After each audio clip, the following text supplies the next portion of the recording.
시적. 따뜻함에서 태어나는 차가운 말. 영국의 극작가 조지 보나드 쇼의 일화다. 어느 날 쇼는 미켈란젤로의 그림을 좋아하지만 로댕의 작품이라면 무턱대고 혹평하는 미술 애호가들을 집으로 초대했다. 쇼는 대생 작품 한 점을 손에 쥐고 흔들며 제가 최근 손에 놓은 로댕의 그림입니다. 라고 말했다. 쇼의 말이 떨어지기 무섭게 애호가들은 그림의 흠을 들추어 헐뜯기 시작했다. 험담과 험담이 허공에서 맞부딪혀 험담의 아우성을 만들어내며 휘돌았다. 어지럽고 어수선했다. 그러자 쇼는 이럴 줄 알았다는 듯 코웃음을 치며 험담의 한복판을 겨냥해 펴있는 한마디를 던졌다. 그 문장이 한데 뒤엉켜 있는 험담들을 순식간에 흩어지게 하였다. 쇼는 말했다. 아차, 미안해요. 제가 그림을 착각했네요. 이 그림은 로댕의 것이 아니라 미켈란젤로의 작품입니다.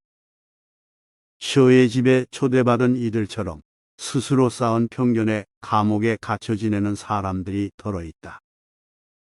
본인의 머리와 마음속에 있는 것만을 유일한 정답으로 간주하고 나머지는 무조건 오답으로 치부하는 경우다. 편견의 감옥이 높고 넓을수록 남을 가르치려 하거나 상대의 생각을 교정하려 든다.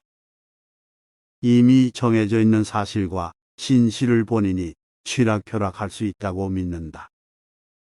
상대의 입장과 감정은 편견의 감옥 바깥쪽에 있으므로 눈에 보이지 않는다. 그러나 인간에게는 누구나 자존심이라는 급소가 있다. 더욱이 일반 성인은 자신이 남보다 특별히 우월하지는 않더라도 열등하지는 않다라고 여기는 경향이 있다. 자신의 존재 가치와 능력이 평균치를 웃돈다고 스스로 평가하는 것이다. 심리학에서는 이를 일컬어 자기 고양 오류라고도 한다. 그 때문에 몸담은 조직이나 단체의 구성원들 앞에서 부당한 지적과 모욕을 당하면 자존심이 몇 곱절 더 상하게 마련이다. 말이라는 흉기에 찔린 상처의 골은 너무 깊어서 좀처럼 봉합되지 않는다. 어떤 말은 그 상처의 틈새로 파고들어 감정의 살을 파헤치거나 알을 낳고 번식하기도 한다. 말로 생긴 상처가 좀채 사라지지 않는 이유도 여기에 있다. 세상 고려 때 문신 추적이 금원과 명구를 모아 엮은 명심보감의 글귀가 떠오른다. 명심보감 어느 편을 펼치면 말의 본질과 관련해 이인지연 나녀면서 상인지어 이어 형극 이런 방구 중치천금 일호상인 통요도 할 이라는 문장이 눈에 들어온다. 풀이하면 다음과 같다. 사람을 이롭게 하는 말은 솜처럼 따뜻하지만 사람을 상하게 하는 말은 가시처럼 날카롭다. 한마디 말의 무게는 천금과 같으며 한마디 말이 사람을 다치게 하면 그 아픔은 칼로 베이는 것과 같다.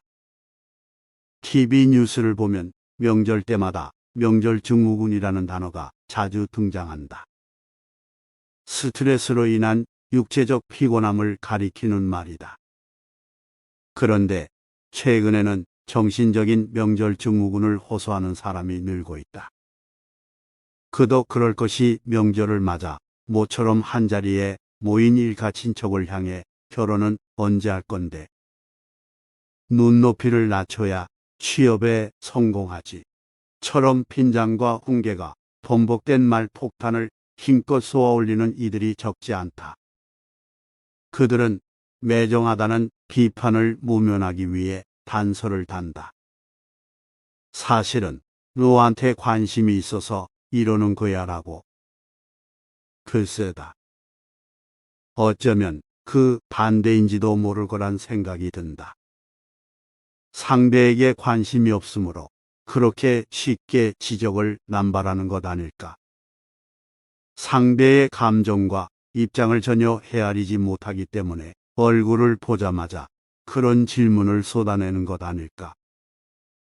제독 철학자 한병철 교수는 피로 사회라는 책을 통해 시대마다 그 시대에 고유한 주요 질병이 있다. 21세기를 지배하는 질병은 생물학적인 것이 아니라 정신적인 질환이다라고 말했다. 난 그의 주장을 빌려 작금의 우리 사회를 지적 과잉의 시대라고 부르고 싶다. 아침에 일어나 저녁에 잠자리에 드는 순간까지 불평과 지적을 입에 달고 살아가는 이들이 갈수록 늘고 있는 듯하다. 쓴소리와 하나가 되어 문화일체의 경지에 오른 경우도 있다. 그러나 타인의 허물을 콕 집어서 가리키는 지적의 말은 자칫 독설로 변질할 수도 있다. 독설은 글자 그대로 혀에서 나오는 독이다. 피가 되고 살이 되는 독도 있지만 대개 몸과 마음을 망치고 독을 흩뿌린 사람의 혀마저 망친다. 착한 독설, 건설적인 지적을 하려면 나름의 내공이 필요하다. 사안에 대한 충분한 지식과 통찰은 물론이고 상대에 대한 애정과 관심이 말 속에 배어 있어야 한다. 말 자체는 차갑더라도 말하는 순간 가슴의 온도만큼은 따뜻해야 한다. 사물의 옳고 그름을 판단하고 잘못된 점을 지적하는 것은 그리 녹록한 일이 아니다. 비판의 한자를 들여다보면 미약하나마 그 실마리를 발견할 수 있다. 비평할 비는 손 수변에 견줄 비가 합쳐진 글자다. 사물이나 사물을 손바닥 위에 올려놓고 다양한 각도에서 바라보며 종합적으로 판단하는 게 제대로 된 비판이다. 누군가를 손가락질하는 순간 상대를 가리키는 손가락은 검지뿐이다. 엄지를 제외한 나머지 세 손가락은 나를 향한다. 세 손가락의 무게를 감당할 수 있을 때 비로소 검지를 들어야 한다. 타인을 손가락질하기 전에 내가 떳떳한지 좋게 3번은 따져봐야 한다.